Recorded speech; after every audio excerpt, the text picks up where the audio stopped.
ST mute.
Hello, we'll get started in just a moment. We have a number of people logging on right now. I want to give them a chance to get in.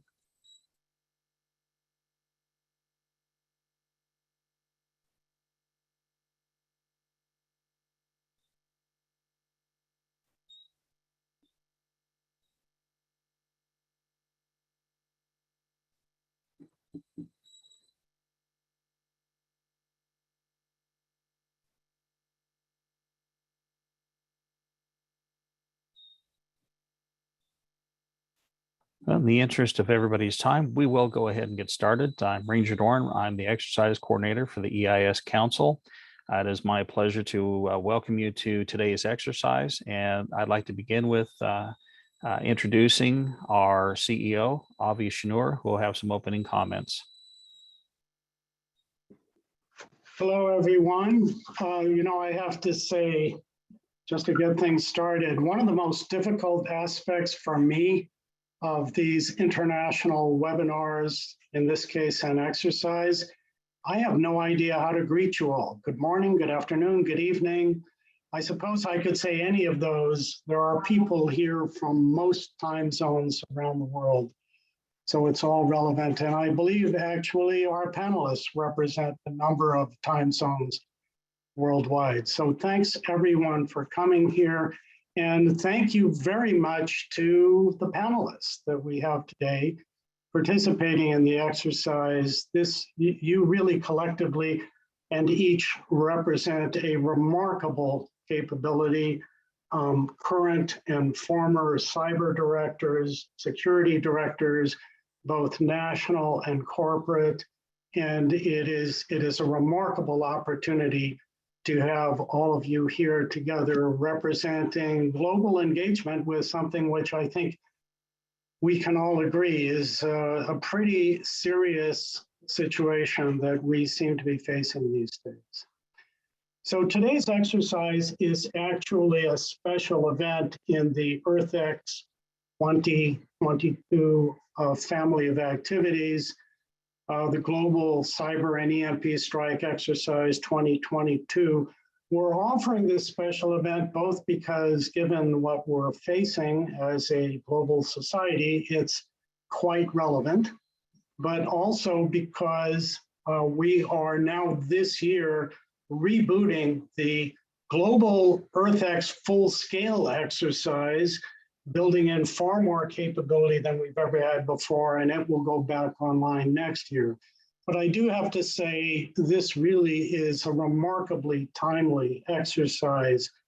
The malicious threats that we are seeing, cyber and also, unfortunately, nuclear, are growing and really to a large degree unprecedented since Cold War days back in the previous century.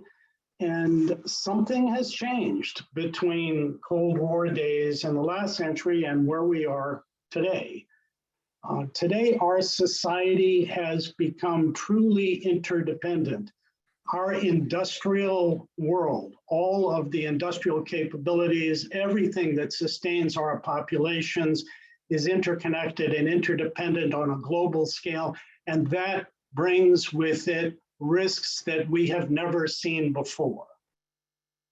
I think what it comes down to is that if we are going as a global society, if we're going to successfully find a way to address these threats, of course, the natural hazards that are out there, but in terms of today's discussion, the risk of having some extremely serious malicious events take place. It's going to take a level of collaboration which has rarely been seen in the world. I think just to set things off in a rather positive way, there are some very encouraging signs.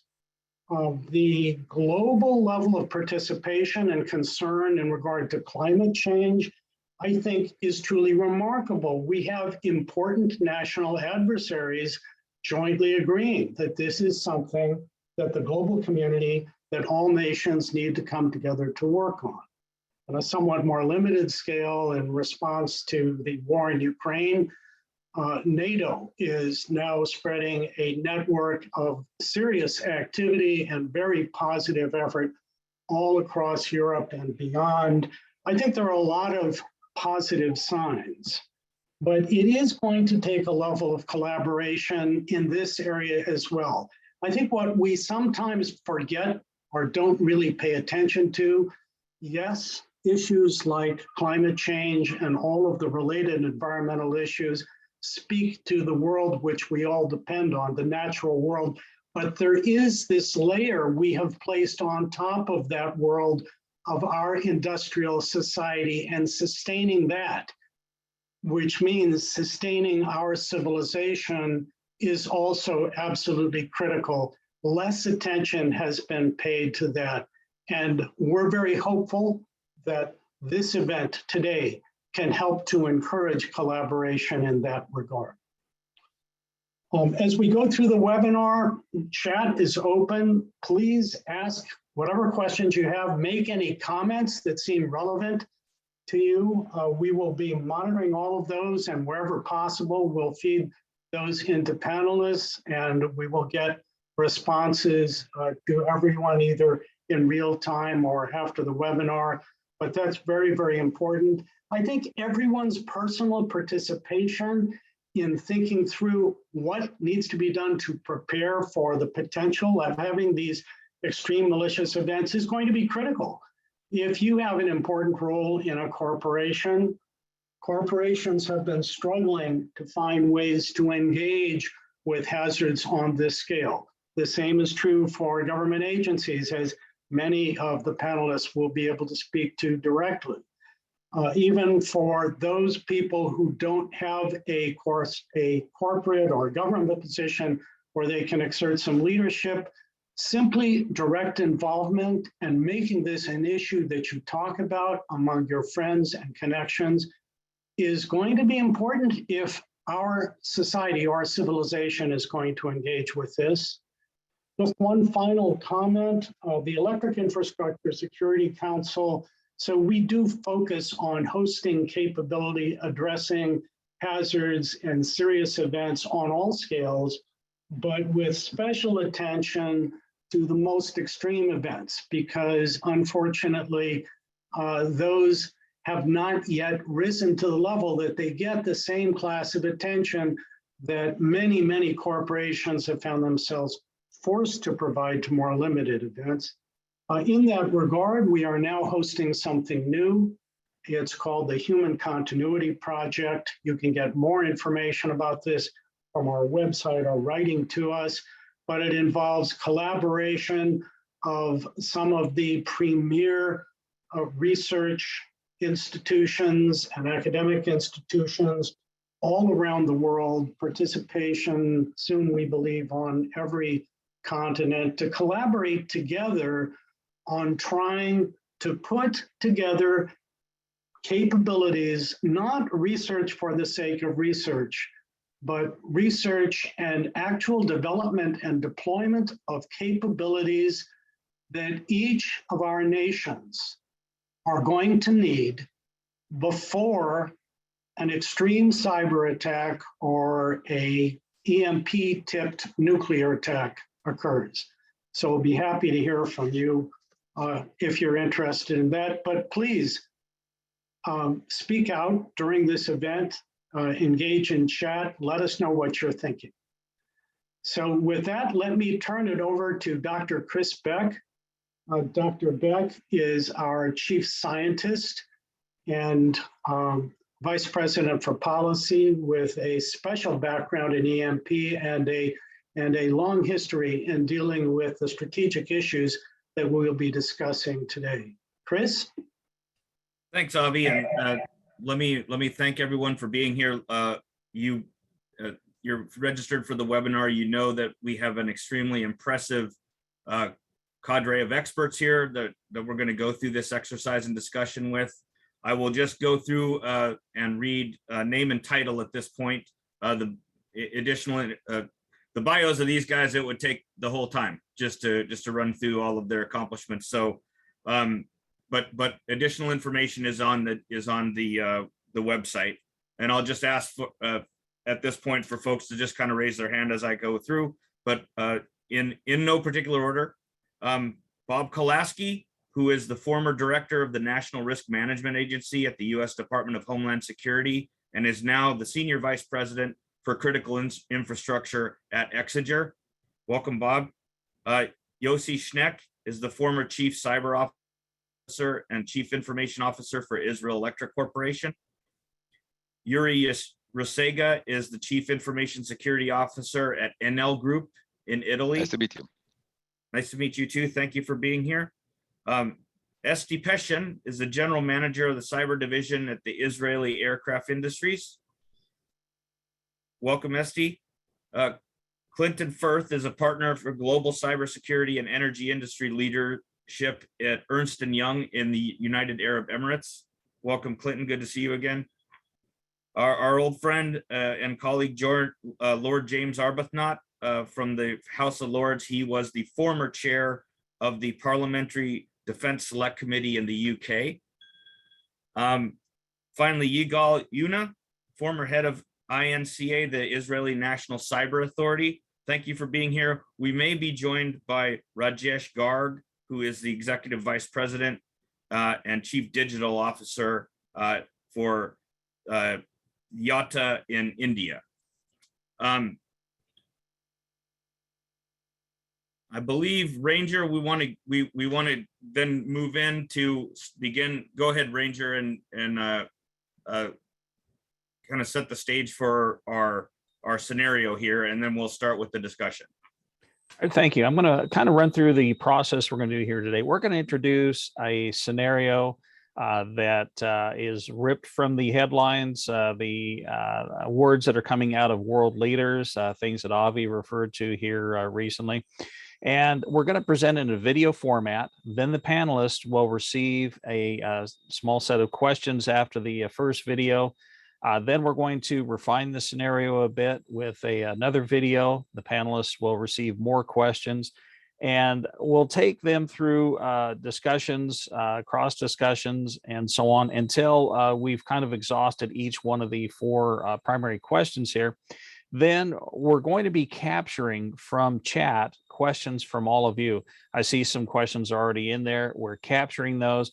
We're going to answer those at the end. If you have them directed to a particular person, please put their name in if you would like them to answer.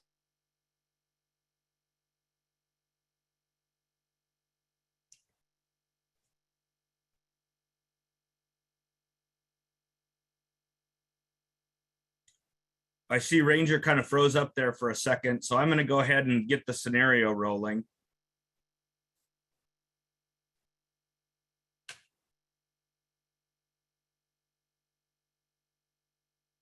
Real concern this morning over reports of 2 nuclear explosions that occurred at approximately 3 a.m. Eastern Standard Time, about 20 miles into the upper atmosphere over both the Pacific and Atlantic Oceans. It is unclear if it was some sort of military test or a failed missile attack. Explosions were reported about 350 miles offshore on both sides of the U.S. mainland. One explosion southwest of San Diego, the other east of Florida. No indication as to who launched them. No one has claimed responsibility at this point. We are waiting for more information and government confirmation, and we will provide updates when we get them. NWS breaking news. Power and communications have shut down the island of Bermuda, apparently due to this morning's nuclear explosion over the Atlantic. Lights are off here in Bermuda. The power outage has knocked out communications across the island. Tourists have begun to look for ways to get home. But with the Bermuda airport closed, many people stuck here with no idea what the future holds. Still in shock from yesterday's disturbing events, this morning, people across the United States and around the globe found this on their computer screens. Besides this ransomware attack, a number of targeted cyber attacks, including attacks on major global landmarks. Last night, the lights on the Statue of Liberty blinked on and off. In Times Square, outdoor screens showed flashing skull and crossbones images. Also, lights went out on Big Ben in London and on the Eiffel Tower. We have been asked to activate the BSX emergency communication system by a number of emergency authorities based on concerns of international instability. Starting last night, a wave of ransomware attacks have been hitting organizations with weaker cybersecurity in a number of locations that includes critical lifeline utilities. Now, while directed attacks have been mostly limited to national icons, the nature of these attacks is worrisome. The technology used was able to bypass some very secure systems.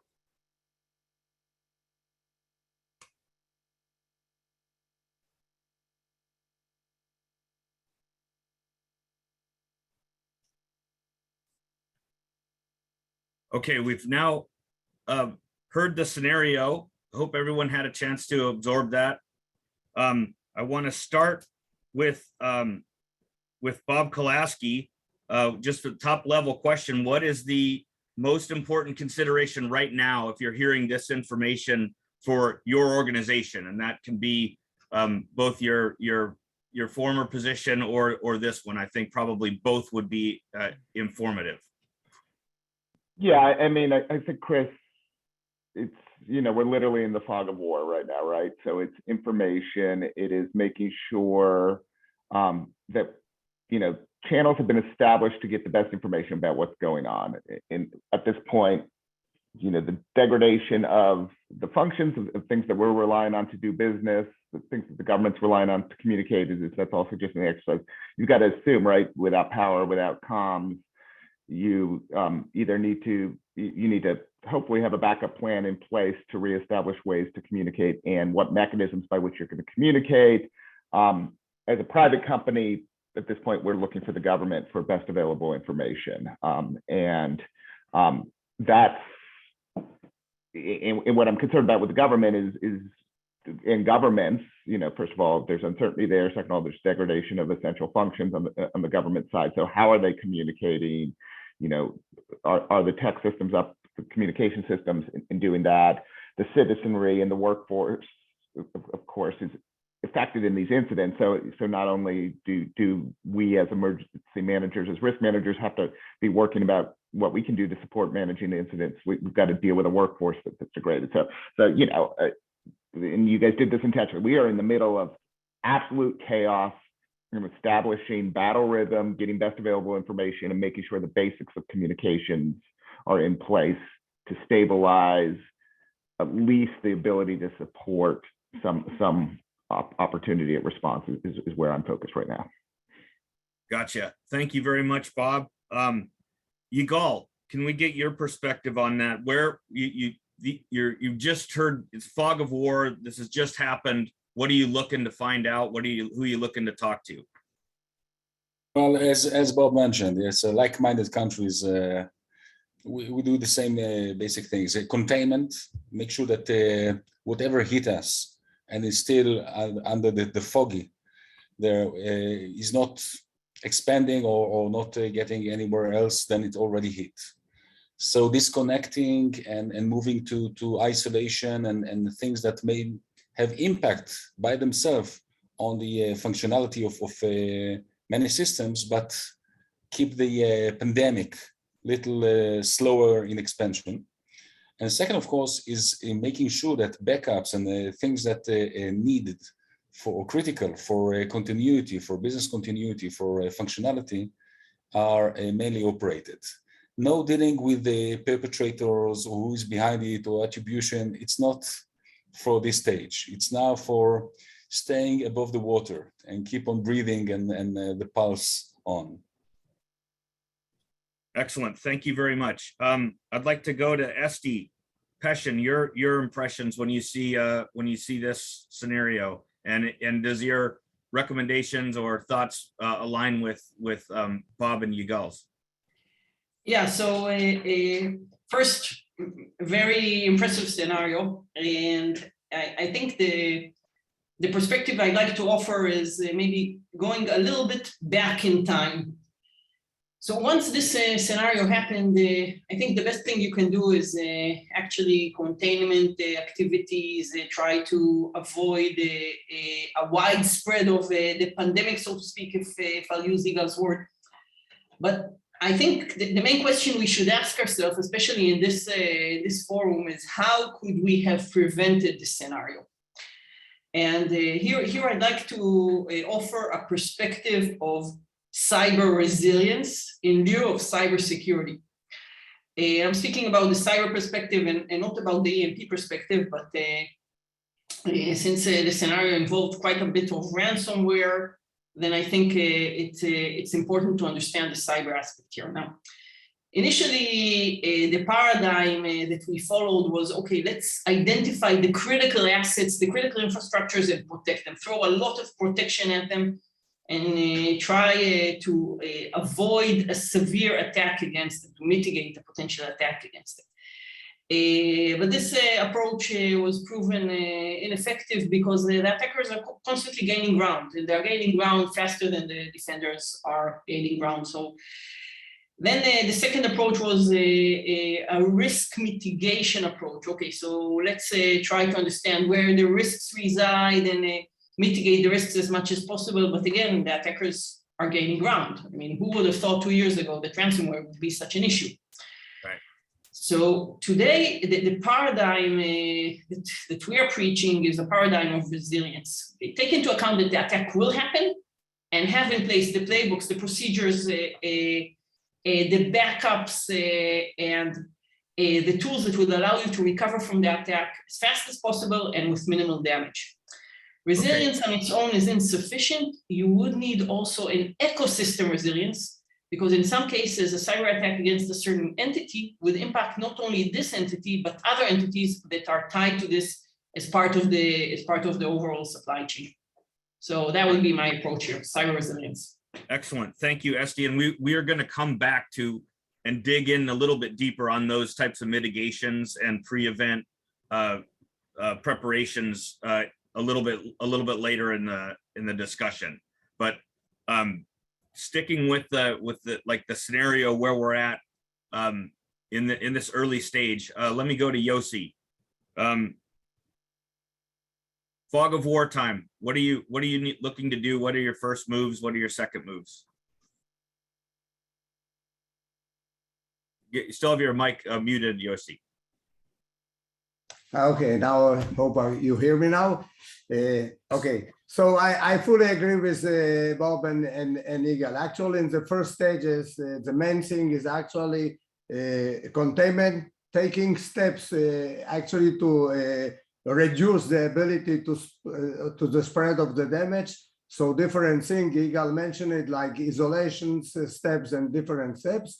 If I can say from the point of a utility of a critical company, or one of the things that is the first priority we are actually trying to do is trying to see and to keep care about the safety of the people, of the employees, and of the citizens and anywhere. So this is one. And the main thing is actually trying to get as much as possible information to draw the real picture, to decide what steps should be taken. And even though if we are prepared, you still have to decide what steps you should use in this situation to do. And as this is a very critical, a very chaotic scenario. We are far away a little bit from the point where the EMP effect take place. So maybe we are not influenced in Israel with EMP, but still those that are. So you have EMP together with cyber attack, really causing a problem. Let me go to Clinton. Is the fact that this is a scenario that has an EMP and a cyber component of particular note? I think so. Look, I think the amplification of the two are quite significant, right? Because you'll be looking at potentially a cyber attack. You may still have comms and comms available. We see some of the chats talking about the satellites, etc. So you're going to have this multiplier effect, right? And anything that some of the other panelists talked about was this fog of war. You are in war right now at the moment, and I would argue that hardly any real enterprise has gone through a scenario such as this, such an area. Maybe they look at a ransomware attack, maybe they look at this, maybe look at that, but not holistically as you go above. So you'll be really fighting for information right now, fighting for information about what's happening, reaching out to various entities, governments, reaching out to your people. I think that, I think Yossi mentioned it before, the people are key. I mean, if you can't get your people in there or you can't communicate with them, they'll be stressed as well, quite significantly. So how are you going to deal with this people problem from there in the communications? And I think the other thing to just sort of note is around the sort of safety of critical national infrastructure systems or critical systems as well.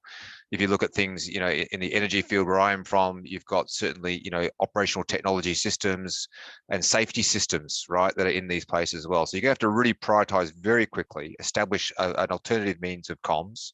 You're going to have to really sort of rally around to identify people from there as well, and how you're going to get those right people in, communication back to the government as well to get these scenarios about what's happening, and importantly, look at the criticality of your things like your safety systems, be it from a cyber part or be it from the EMP part. Thank you, Clinton.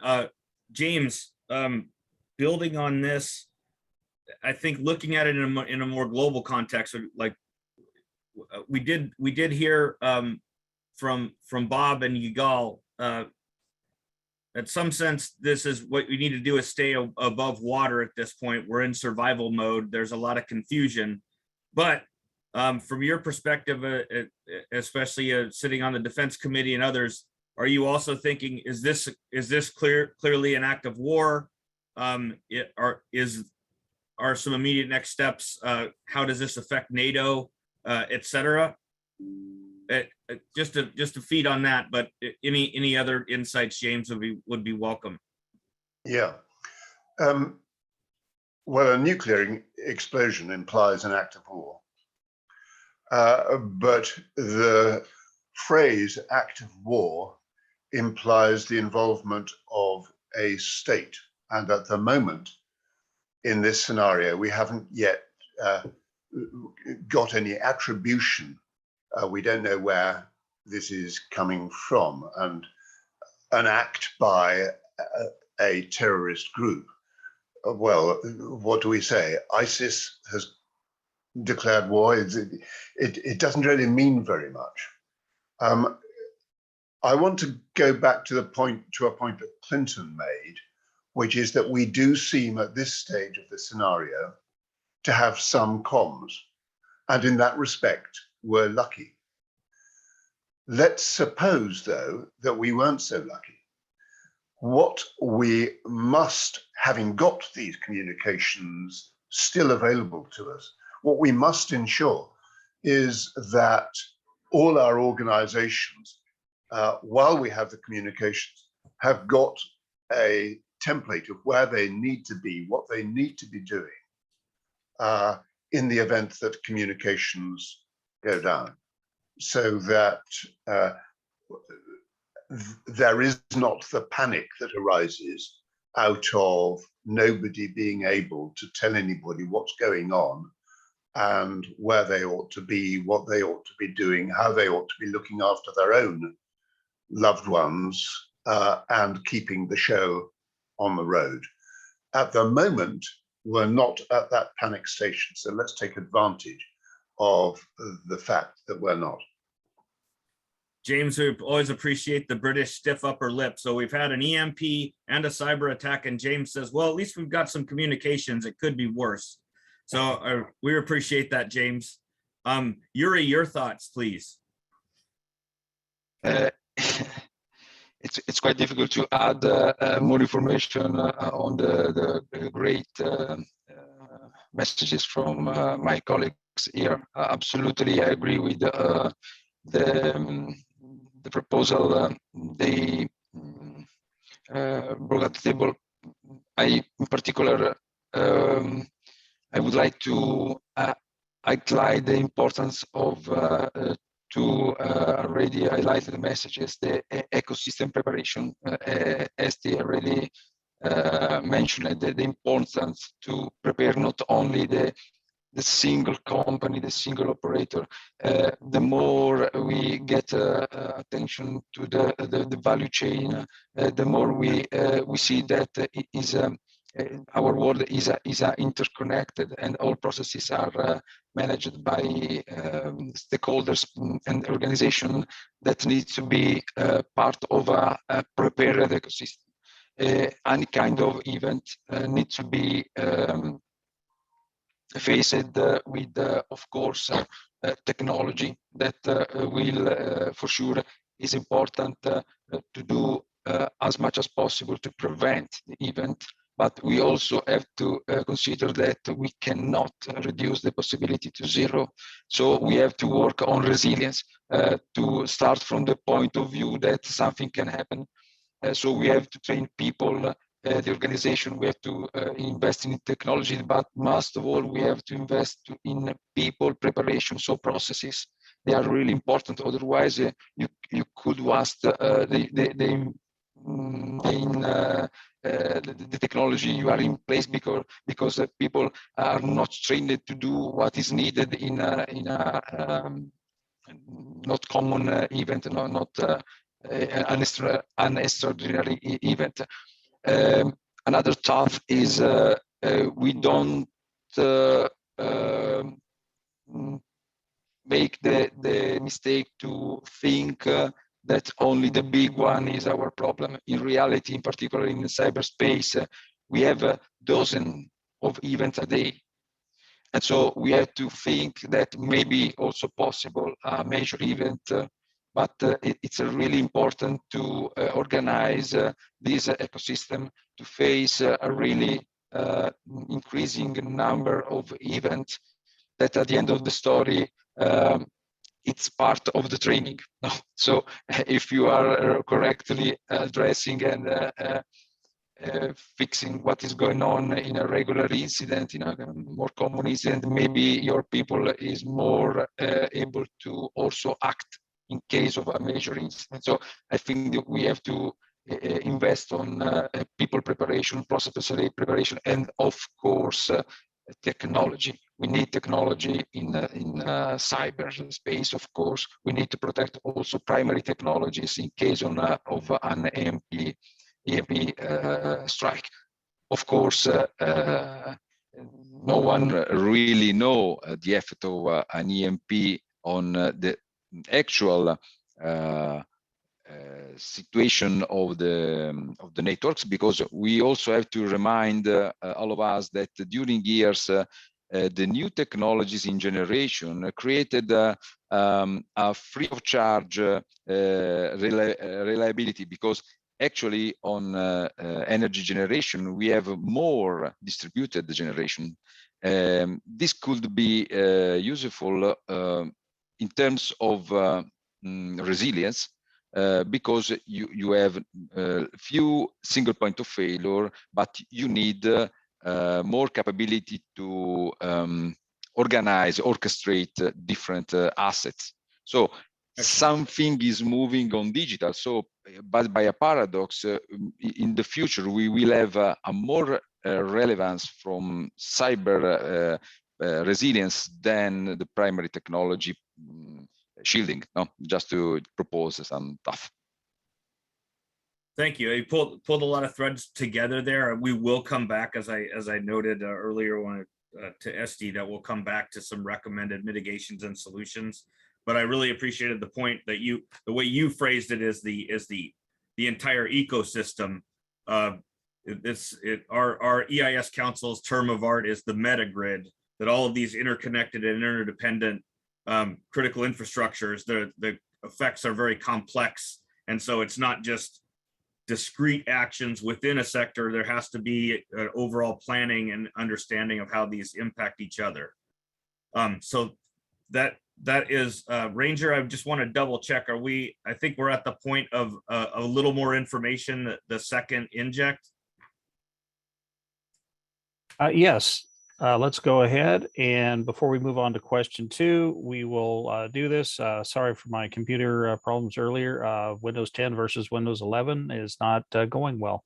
I would like to introduce the cascading consequences. A number of you have referred to this in chat. We also believe that is the next consideration. So with that, Chris, please play the video. This will give us some of the cascading consequences of the events that have already happened.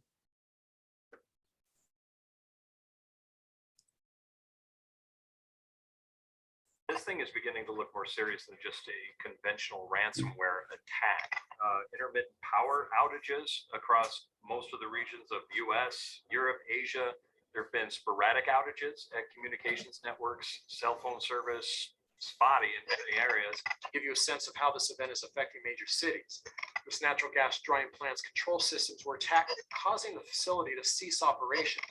That caused a number of power grid regions to go down, including a chemical plant here, whose backup generator failed to operate a chemical refrigeration unit, causing a minor explosion and a fire to break out. We are seeing heavy disruptions to standard communications at this point. Information available to the public is becoming more and more limited. A number of major internet cloud providers have been attacked, causing retrieval disruptions, site slowdowns, and data loss for many users. And we are now seeing attacks around the world on nearly all critical lifeline networks. Some countries, the developing financial crisis is more serious than in others. Here is a UK news broadcast. Because most banks, financial services, and insurance companies are closed, many companies can't pay employees and commodity distribution has slowed substantially. The government is planning to meet with EU and Asian finance ministries and banks to explore options for emergency financial mechanisms. It's a mostly cash economy in the UK at this point, and with banks closed, people's supplies of cash are dwindling. All right, so we're seeing impacts around the world. We're seeing different sectors being impacted. I think all of you have probably gamed a number of these out, but this just isn't about the start of the cyber attack. It's about all the things that are now interconnected and what happens because of that. With that, I'll turn it back over to Chris for our second question. Okay, thanks very much, Ranger. So right, moving into the impacts and the consequences, I think I'll start with Yossi. So what are the consequences that you're expecting to see if this situation can't be corrected quickly? I mean, so we've gotten to the first, there was some confusion, initial fog of war, but now you're trying to figure out and deal with what kind of consequences you see. I'll leave that as an open question to you, Yossi. Okay, so actually, first of all, you know, the level of consequences in such a I would say tremendous event is actually very dependent on the location and the geographical and geopolitical location and everything. But generally, if I'm taking in account, so first of all, the critical infrastructure, starting with electricity, but not only electricity, communications, and water, and later on, you know, when you define that it takes a lot of time, we should define what time it takes. But if we are talking about weeks or days or weeks or even more, so all those things are becoming, those consequences are critical because you cannot actually fight. So from my point of view, actually the level of the criticality is dependent, as I say, according to different things. For example, if I'm looking at Israel, And on the electric supply, Israel is an electrical island. So actually, we don't have any other backup from states that may be, or countries that may be less affected and try to support us. So one of the things that in such a case you should do is to try to recover as quick as possible from the total black sky or black outage or total outage of electricity, because electricity is actually core for almost any other life processes in today's life. So this is the one thing. You said, Chris, that we will talk about the different activities that we should take actually to prepare ourselves for it. So I will be happy to talk about it. But those consequences in such a situation are critical. So it starts with lack of different basic things for life processes. I think Clinton already mentioned it also. It starts with problems or dilemmas that have single persons that have to fulfill some duties in such a situation, but on the other hand, they are obliged also to their families. So it starts again different things. And the last thing is actually the supply chain. You know, any industry, any critical industry is dependent on a lot of additional entities that are actually supplying different services or materials to enable us to continue to operate. And those are actually usually also out of order or damaged. So all those consequences are creating a situation that, again, we will talk about it maybe later, but if you are not prepared and not do, actually it's catastrophic. Excellent. Thank you, Yossi. I want to go to Eshti. When you're looking at what you think the consequences would be for your sector, for your industry, what are you most concerned about at this point? What do you think is going to happen?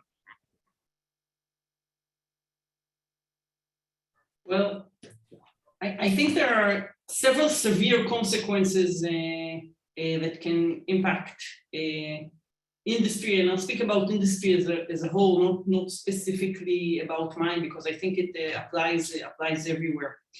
So first, we are seeing here a situation of chaos. So actual elements within the daily life are inoperational. The second thing we are seeing here in the scenario is confusion. So it seems, and Yossi spoke a lot about preparedness, it seems that the country is unprepared. It doesn't really know what needs to be done in order to mitigate the situation that it reached. And the third thing we're seeing here is a direct impact on the critical infrastructures. Now, we are highly reliant on our critical infrastructures. Industry is highly reliant on critical infrastructures.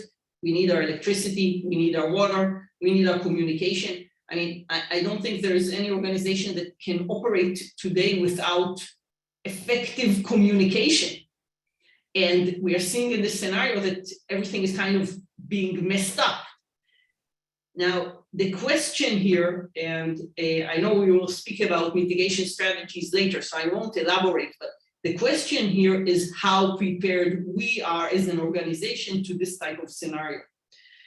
So there are two approaches here. There's an approach that says, okay, so the government needs to prepare and needs to be able to provide the entire ecosystem with some sort of mitigation strategy that will allow it to recover. But in a sense, this would be like shutting our eyes to the problem, because as an industry, we need to prepare a mitigation strategy of our own. For example, having a backup site outside the country from which we can operate.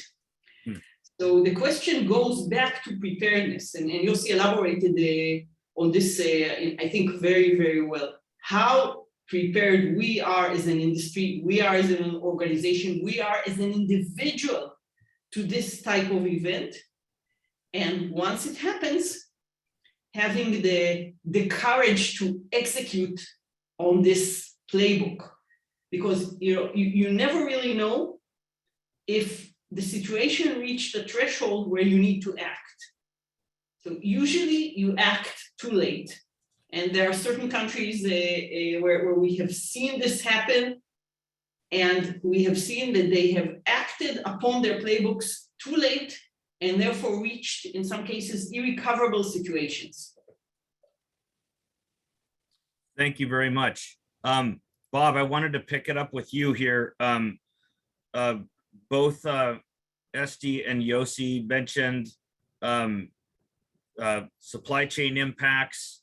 In the video, we saw that at the tail end, that there was financial impacts, all these kinds of, so we're getting into these mixed complex consequences, and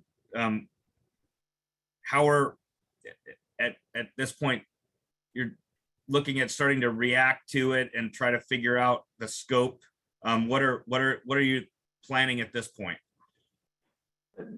Sure. I mean, a lot of how we think about responding to incidents depends on the idea that there's going to be support that's coming, whether it's support coming from mutual aid agreements, whether it's support coming from emergency managers in government, whether it's support coming from even the National Guard and national security type support. Here, at the scale of the incident, it's hard to imagine that everyone's going to be able to get the support they need from other places, and this includes it internationally, where that there's agreements to help each other, but everyone's going to have to take care of their own national interest to some level here. And so, what the lack of immediate support means is that, and I think there's some of this going on in the chat, that you have to be self-sufficient and operate autonomously, and not assume that somebody's going to help get you back up and things and take care of your immediate needs. FEMA's got an interesting concept of community lifelines, and communities have to be prepared to stabilize their lifelines, and they're gonna have to work at the community level to stabilize those lifeline functions. And it's a lot of the functions that are being captured in the chat in terms of electricity and health and water and things like that. I mean, the health impacts are going to quickly become a crisis here as well, because of people in hospitals, or people relying on care who don't have power, and what are you going to do for the vulnerable populations around this? Is something to think about. And then going back to financial markets, I mean, we're thinking about things that are happening globally and nationally to basically shut down elements of financial markets so that they can operate at their most basic levels, because we're not going to have the sort of real-time liquidity clearing and wholesale payment systems functioning effectively. And so, how are you going to operate in what will quickly become an economic crisis as well? And that's all there. So, you all designed the scenario. There's a lot of bad answers right now, and not a lot of good answers in terms of what to do. Planning, preparedness, as Esty was saying, frameworks in place to start to deal with what's within your own control, I think, is essential.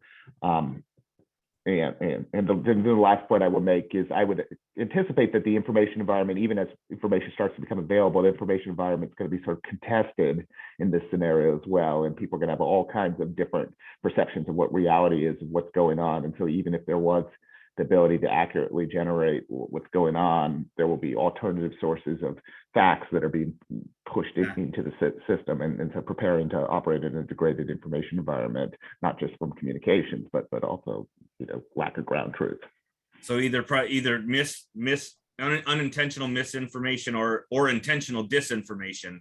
Probably have to keep an eye on both, right? Yeah, I mean, I would imagine it's not in your scenario that the adversary is pushing bad information in there, but everyone's going to have their own view of who screwed up and whose fault it is, and everyone's going to have an anecdote, which is the unintentional misinformation. Perhaps disinformation is people just arguing over facts, right? Which seems to happen too often.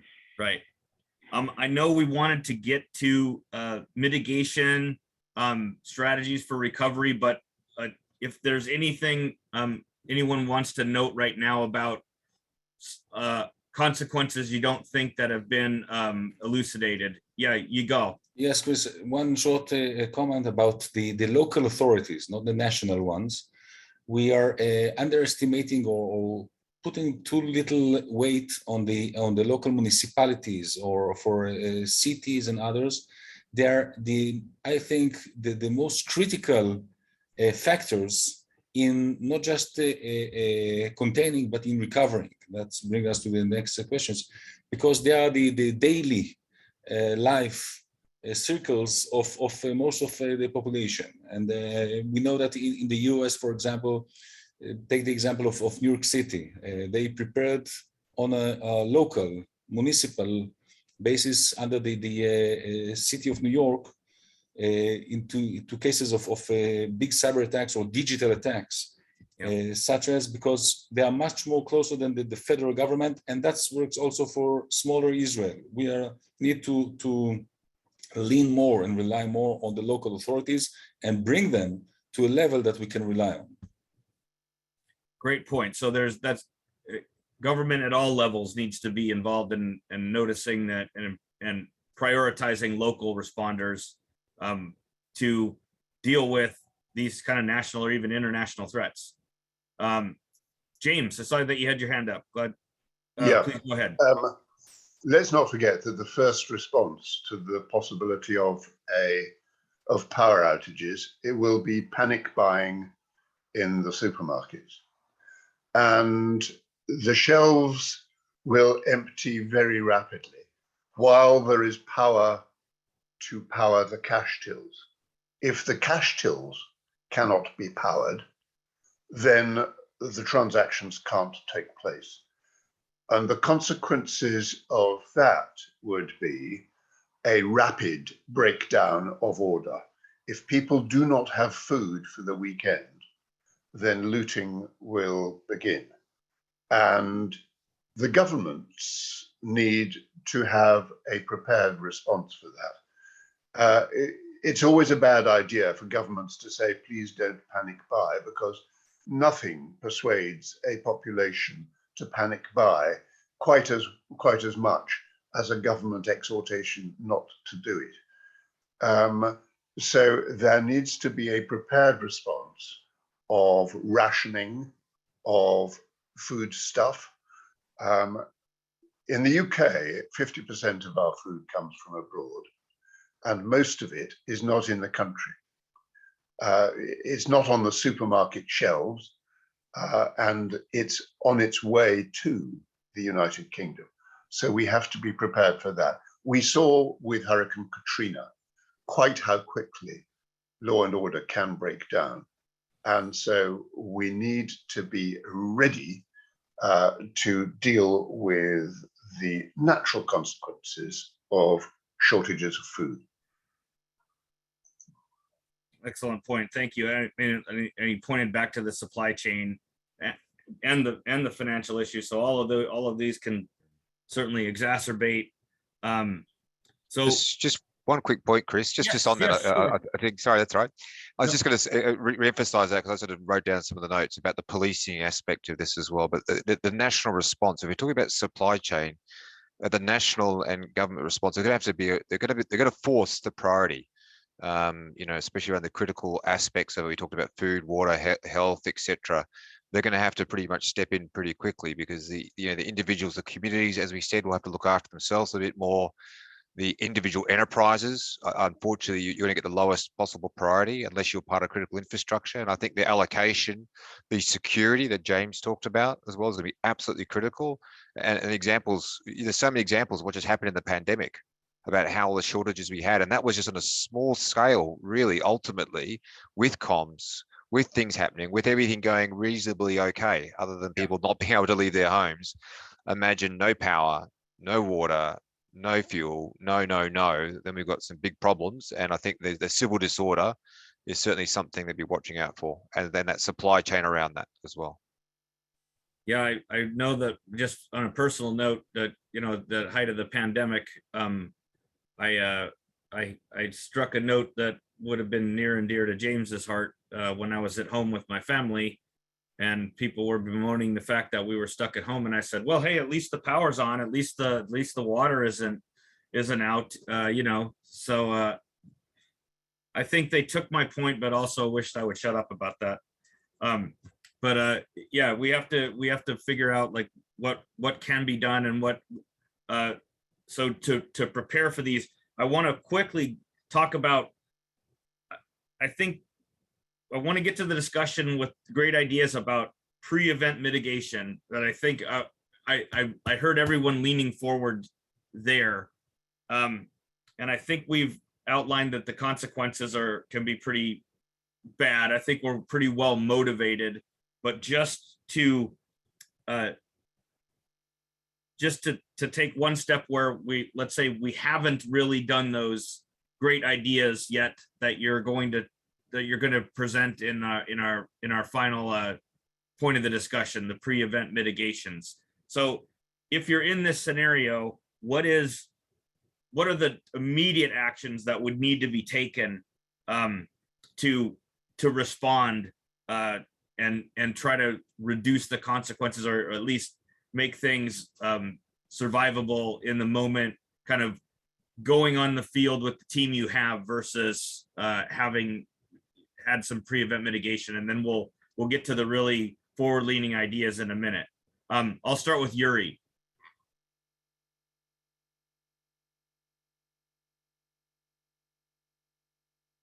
So Yuri, would you like to take a crack at what the okay. Okay, perfect. Just a second. Okay. A basic stuff. I think that people are more able to deal with emergencies situations than we imagine. We saw these during the pandemic, no? So we have to leverage on this. The point is, starting from the idea that systems are designed in order to allow and manage the possibility to have a fail. So we have to start from the principle that the processes to restore the system and the service are designed, are present, are tested. So we have to do an important and in my opinion critical to achieve objective.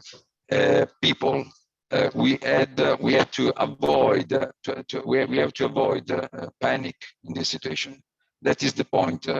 James already highlighted this point. The very dangerous enemy is the panic, because during the panic you lose any kind of chance to reduce the damages. We have to train to contain fake news, because the importance of correct information to communicate is important. When you give people the right information, bad or good they are, the people is able to deal. I'm insisting on the pandemic, because we saw where we had lockdowns in few hours. People were able to face, because information were available. They organized themselves. They were helped by someone else. If you leave the possibility to have panic, this is the problem, in my opinion. Mm-hmm. That's all. Is a matter of preparation on people's side more than in technical arena. Of course, depends the time you are out of service, hours, days, weeks. It's really different. Yeah, absolutely. The event duration is really important. Thank you, Yuri. Clinton, any thoughts on what can be done sort of in the moment? What would you advise if you had to say, if you were in this scenario and your client or a government that would look to you for advice, what are the things you can do right now in the midst of this scenario? Yeah, look, I think it's two different levels, right? If you're looking at the sort of enterprise level, it's really going to, if you're not sort of part of what I would again call that sort of critical national infrastructure side, you're going to be pretty much left to sort of fend for yourself to a little bit. I think it's most important that obviously, we look after our people and we do, connect with our employees and people and sort of secure those things and sort of try and give them as much, communication as possible, if that is possible in that scenario. What are you going to do?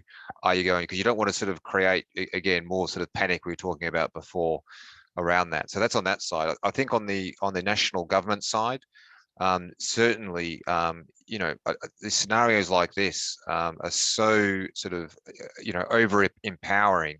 And there's things like simple things like the critical node analysis around every single sort of supply chain component through to fuel, through to power, etc. I mean, I was just in Texas actually not that long ago, and they're by themselves off the grid, very similar to Israel. They're actually connected to the rest, right?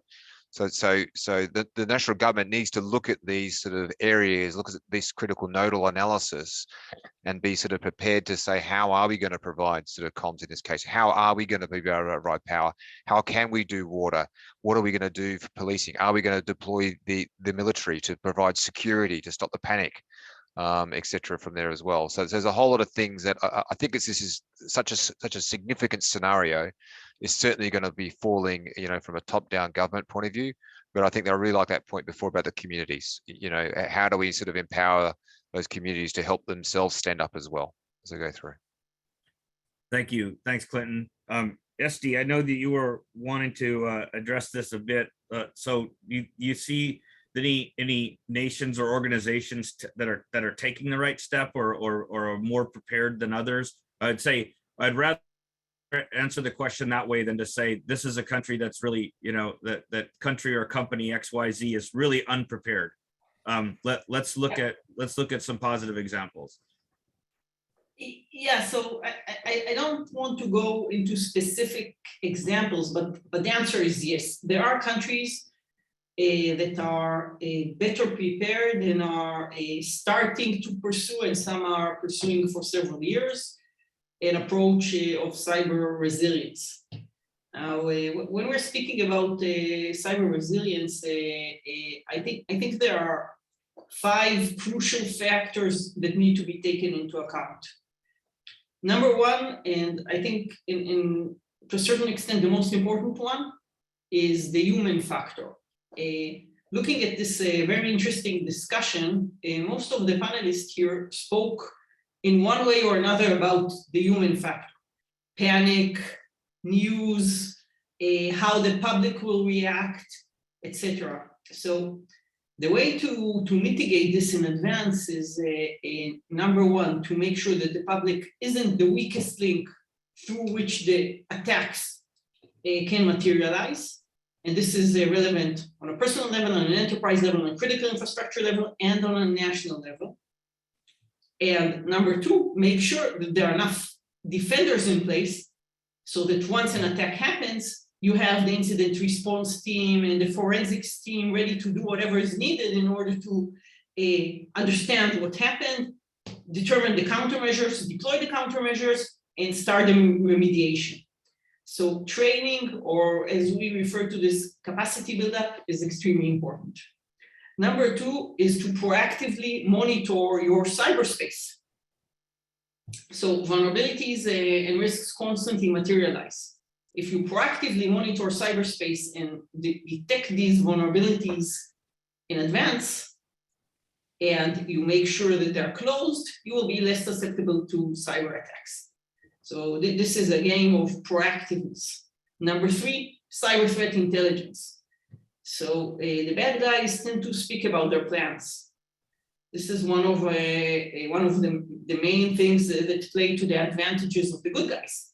So if we are able to monitor and identify intentions of the bad guys to cyber attack us, then we can probably mitigate these cyber attacks. And to the best possible extent, these capabilities must be predictive. So trying to identify indicative signals and not a chat where an attacker says, hey, I'm going to attack the Israeli Electric Power Company.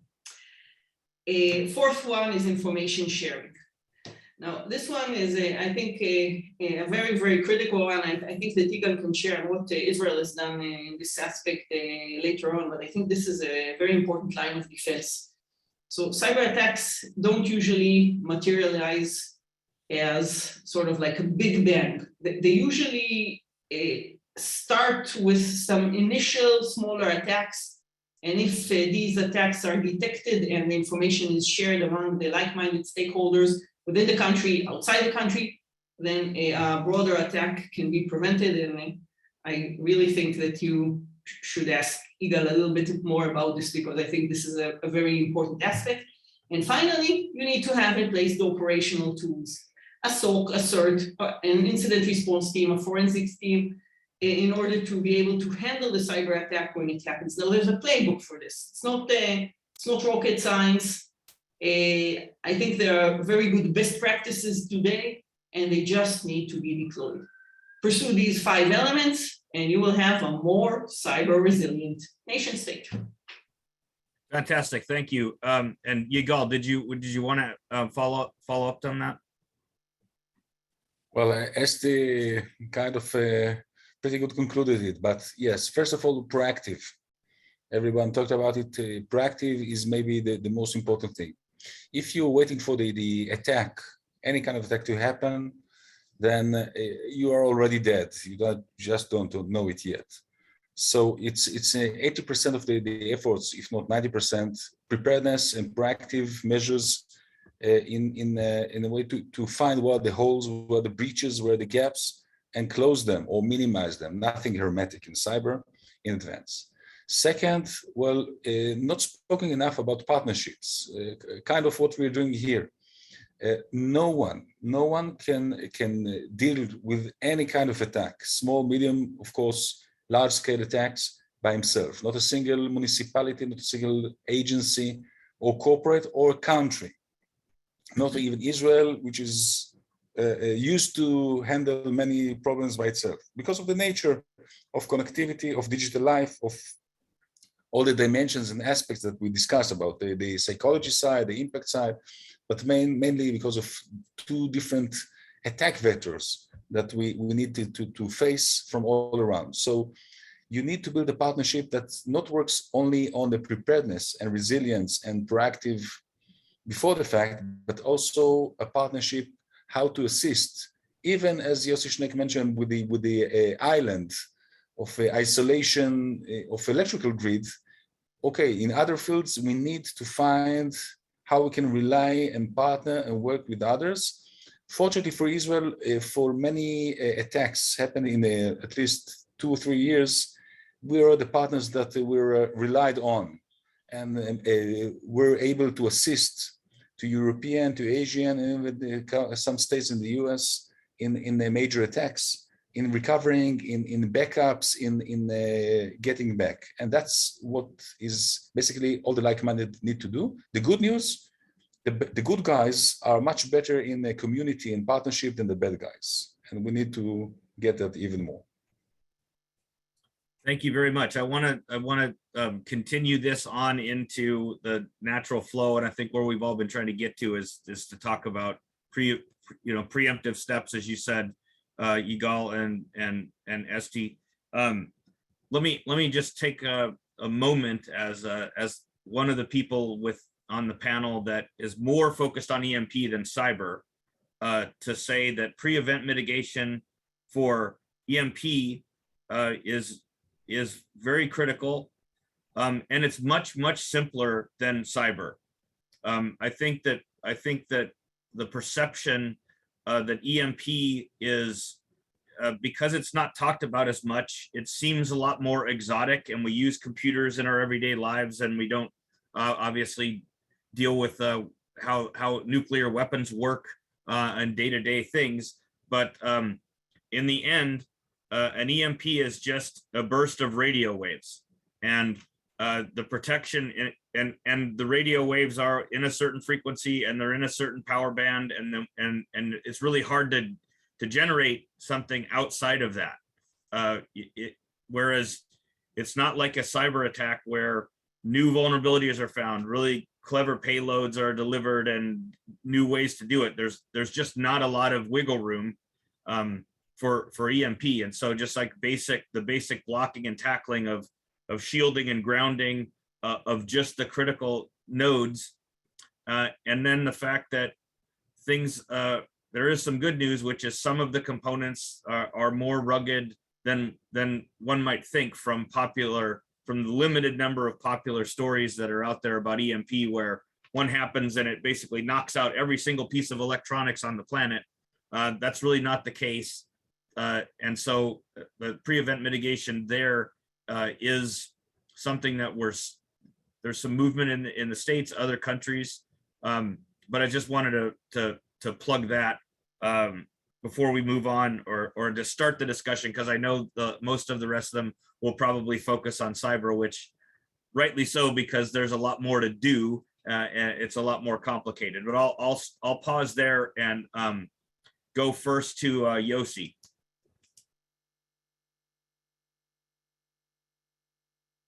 Still the microphone muted, Yossi. If you allow me, Chris, I will connect all those things that we were talking before and today into one idea. First of all, Esti and Igal summarized very well in details different things. So I will try to touch it from another point of view, including EMP. So first of all, from my opinion, and I would say also from opinion of Israel Electric, and I think even from the state, actually it doesn't matter what is the reason that caused at the end of the day and the chaos. The question is how prepared are you to deal with the chaos and everything. And yeah, I agree. You have different steps that are specific or focused to cyber, and specific steps that are, or preparations that are focused to EMP, building different Faraday cages or protections around in our critical things. But the same can happen with hurricanes or any other thing. So if I'm going and connecting it to your question, actually we already said that the principle is preparedness. Now, preparedness is actually, from my point of view, divided into two main streams on domain. One is a technological preparedness. So technological and procedure preparedness. And again, I have to say that there are countries that are much more prepared than other countries. And one of the things that they are actually using different technologies, not only the traditional one, but also the actually technologies that are giving huge advantage to handle such a critical situation. I can give example. For example, unsensitive communication systems that are available today and can be used, that are not disturbed by EMP or any other consequences. For example, in electricity, the new age of new grid, of the smart grid, of microgrids, is enabling actually to create an isolated island. Even though if the whole system is collapsed, you can still provide electricity in specific areas and to do it. So there are a lot of, so one of the preparation is actually to implement different technological and procedural things. But the other thing is actually kind of preparation that is based on training of the people. We talk about the responsibility. Esti said about the responsibility of state and organization. And I am adding also the responsibility of families and the responsibility of individual in such a situation. You have to train for it. So actually the training around those technical procedures and technical solution is something that is very important And I like to quote the US President Dwight D. Eisenhower that say, you know, plans are worthless, but planning is everything. And actually, if you actually are prepared, also that all the organizations, state or companies, families, I agree very much with Yigal about municipalities and the local entities. And if I'm not wrong, Chris, I think few days ago, actually there was some new law in the states following presidential order that actually connects between the state and the local municipalities, of course, to coordinate different cyber abilities and so and so. So this is the main thing. And just to finalize, actually those two streams are the preparedness from the high level. And then we should actually follow those things that Esti mentioned and Yigal mentioned that should be done in details to be prepared. And if you are not prepared, and now I connect it to your previous question about what you should do immediately. If you are not prepared, you are actually acting according to what we call, or I call, the hero model. So you will have a lot of heroes trying to save the world and the life and everything. And usually, maybe they will locally succeed to do something, but generally they will fail. Thank you. Good points, Yossi. And thanks for, I've heard that quote 1,000 times and I never knew it was Eisenhower. So I appreciate that. Now I know who it was. Okay. I was going to go to Bob, and I saw during Yossi's remarks, Bob, that you were nodding vigorously. I assume you probably want to add on to some of these ideas, because I know you've been looking at a lot of this for a long time about buying down risk, about spreading risk out, and so on. So I'd like your thoughts on these topics. Yeah, I appreciate that, Chris. And you know that a lot has been said at this point. You know, a lot of what we're talking about is better knowing your own systems and what's crucial. You know, I used to work on identifying critical functions and having data in place to identify critical functions and knowing what your assets are that you care about, including your human capital assets, and having that prioritized as part of a planning exercise. But then it is the leadership, the structure, and the investment necessary to do something to take less risk in your most critical functions and your most critical parts of operating a business. And, you know, making sure in an ideal world, leaders will recognize that there are incentives for preparedness, there's incentives in making investments in resilience, and that's good business, that's good politics.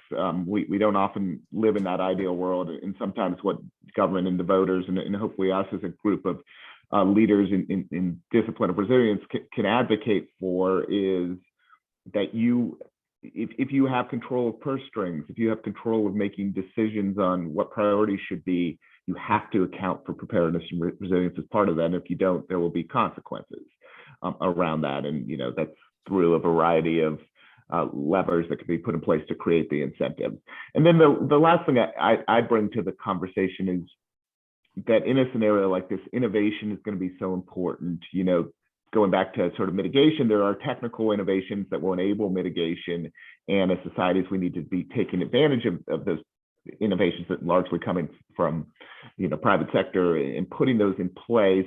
And then we have to allow for innovation on the fly, which means being prepared to get rid of some restrictions that may exist on a blue sky day of how we do business and how we solve problems, because in a black sky day, having the structure to enable innovation, to bring the best capabilities of the innovators to the fight and not just rely on, you know, things that have been already, and we saw this with the vaccine and warp speed and, during the pandemic, we're going to have to bring, you know, the private sector, for lack of a better term, private sector into solving the problems here on the fly.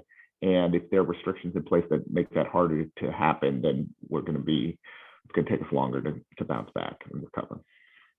Thank you, Bob. I want to keep the focus here, but I want to pause and let Ranger and our team in the background have been monitoring this extremely active chat. So we have a bunch of very smart attendees that are making good comments and questions. So I wanted to let Ranger pose a couple of them while we still have some time. Go ahead, Ranger. Yeah, certainly. Thanks, Chris. One of the keys in here is that interaction that we're seeing in the chat. There are a lot of questions, but there are also a number of solutions that were shared. We are recording this. We will make this available, and our intent is that we want to rely on these collaborative efforts to increase resilience. I'm going to pose some of the questions here, and then any of you can pose the answer, whoever knows best. I'll start with one that was proposed by Carrie Bass. How realistic is it to expect that a national electrical failure from an EMP could be recoverable, and in what time frame? Anyone want to take a crack at that? Oh, go ahead, Yossi. I try to talk about it. First of all, I don't believe that the total collapse of electrical system in country like US will happen because of EMP. It can be very wide problem, but still not. The second thing, at least until now, many of our electrical systems are still based on electromechanical and connected devices working. So there are less influence by EMP. So two things. First of all, a total loss of electricity to whole US. I don't think it's something that can happen, but it can be very, very significant in large areas. Second thing, partially we would be able to restore in several places electricity pretty fast, but in many places it will take long time, because actually after an EMP attack, if all the damaged equipment and the electronic cars, if they are hurt and everything, should be replaced. You cannot repair them. You should repair them, replace them. So it can take a lot of time. So I would divide it into graduate. Some local points can still, and if you are prepared, still produce electricity and supply electricity to the locality. On the broad and let's say bringing the whole electricity back generally can take a long time. Yeah, I would say I agree that a nationwide blackout from an EMP is less likely. We do know though that the subcomponents, the three electric grids, we almost had a complete blackout of ERCOT. That's the Texas grid, which is a sort of standalone grid connected to the other ones at a couple of touch points, but that one was pretty close to going out in March of 2021, just because of massive restrictions in fuel caused by temperatures that dropped way below. So it's certainly possible to have an impact across a connected system. James. One of the issues is if the transformers are damaged, how do we replace them? And the waiting time for those transformers is already very long. But if lots of transformers are damaged at the same time, then that simply isn't the supply chain to replace those transformers across the world. And that's an issue that we have to prepare for, I think. Agree. Long lead items in the supply chain or without are the key. So even if there isn't widespread, lots of systems affected, when those systems are very they're very specific, and they're large, and they're hard to move around and things like that. So sparing is a challenge. Then you can run into that problem where one loose cog in the machine can take the whole thing down for a while. any other responses for that question? Otherwise, I'll go back to Ranger. Ranger, you have another question or two? Yes, I have Rock Barasa, who asked, will governments bring key infrastructure owners, mainly in the private sector hands, into the decision-making process, or will it remain the politicians and military realms? Sure, go ahead, Bob. Yeah, I mean, I think one of the progress that most governments made is the structures are in place and have been exercised to do that already. And while there will, of course, be national security decision making that is only governments and military, for the most part, the private sector will be part of the solutioning going on here in the discussion. I know in the U.S. that was a lot of what our efforts were to do, that including creating a emergency support function that was intentionally designed to get businesses and supply chain owners in the private sector into the conversations. And so it's now part of the emergency support function structure, in addition to the critical infrastructure structure there. And I think that's really important. And I, you know, in my work internationally, I saw that was happening in a lot of other countries, not just the United States. Thanks, Bob. Anyone else want to follow up on that question? I think maybe we have time for one more, Ranger, and then we probably better wrap up, but we got 5 minutes. I don't want to go too far into overtime, but Yeah. Go ahead.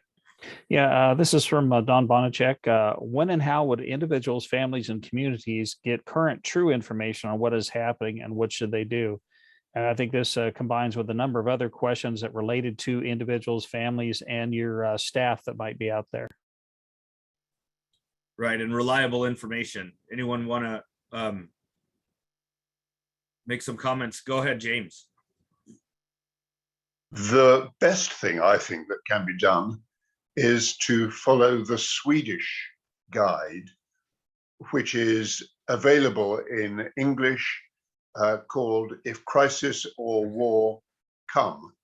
And they make it available, they practice it in Sweden, because in Sweden and other countries like Finland, Israel, that regard themselves on the front line of existential attack, they really do take this thing seriously. And so my suggestion is read that leaflet and do what it says. Fantastic. I will put that on my reading list. Please go ahead, Esti.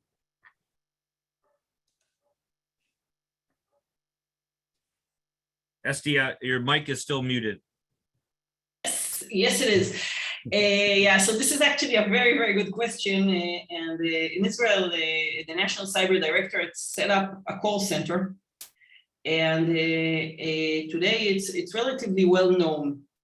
So when something happens, you wake up in the morning and you encounter a ransomware on your computer, you will probably give a call to this call center. And you will receive initial advice on what to do. Now, this is important for two factors. Number one, it helps the individual handle the situation.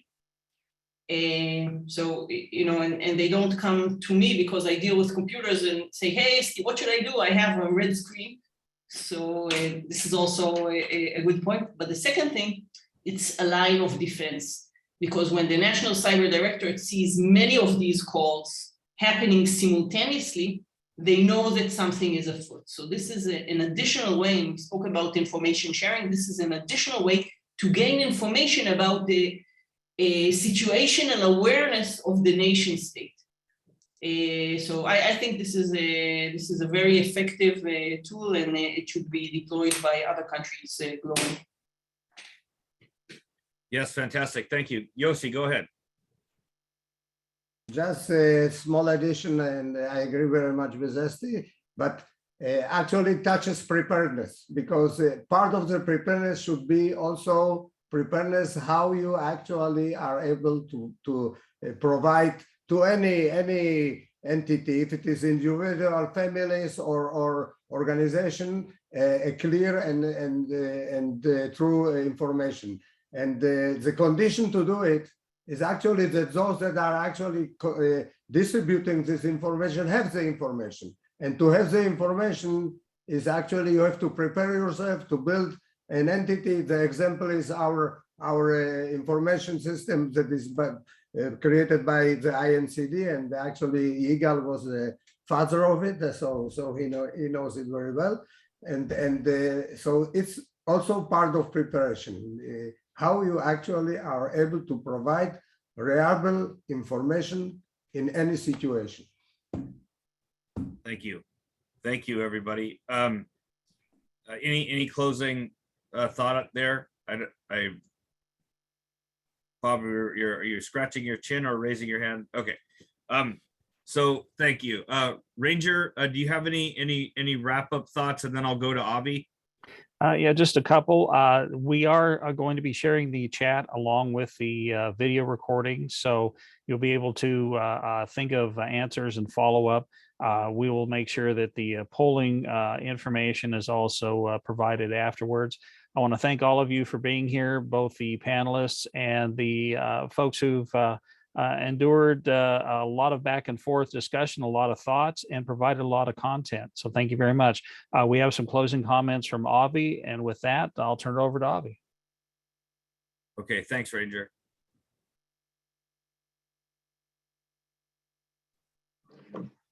Yeah, thank you, Ranger. Thanks, Chris.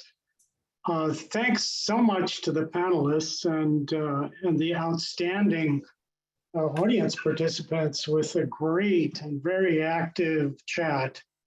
I think the best summary for me of all the comments that were made, of the discussion by the panelists, Yigal, Una, I love the way you summarized it.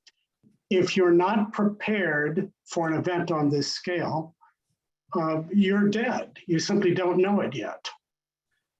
I think that's critical. And I think the big problem is that we're all used to preparing for hazards and disasters that occur with some reasonable repetition. The problem is the vulnerabilities we're talking about now come from something new that our society never had before.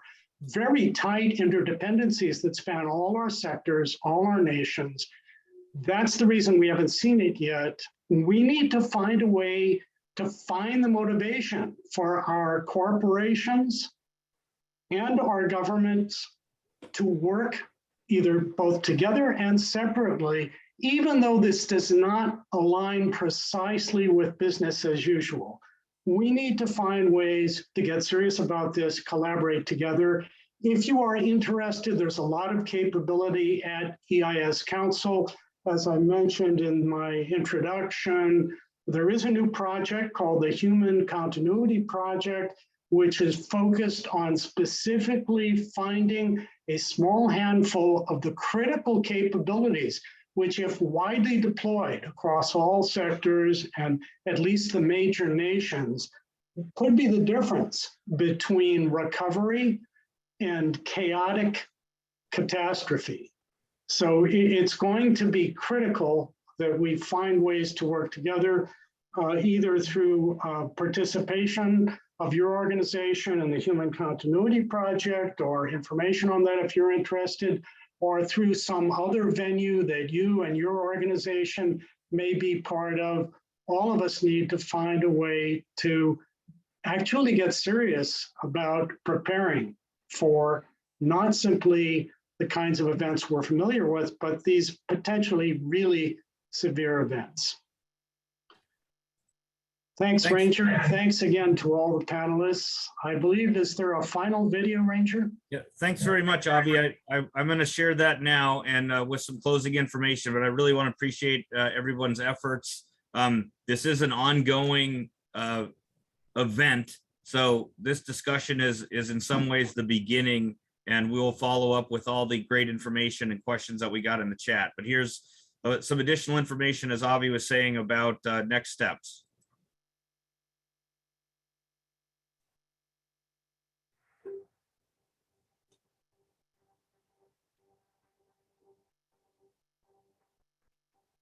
midst of the pandemic, industry leaders and government officials came together from around the world to discuss the resilience gaps in our critical lifeline utilities. Concerned organizations from all sectors have joined this effort to lay out solutions for both conventional and black sky hazard scenarios. GRCOM is creating working groups and hosting international webinars to help build a more resilient world.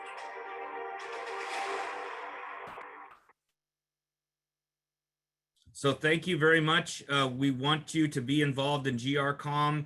We want you to be a member of the council, so please visit our website. There you can learn more about membership and our efforts to continue to secure our infrastructures and our societies. Once again, thank you all very much for being here today. Thanks to our panelists and thanks to our fantastic participants on the call and the chat.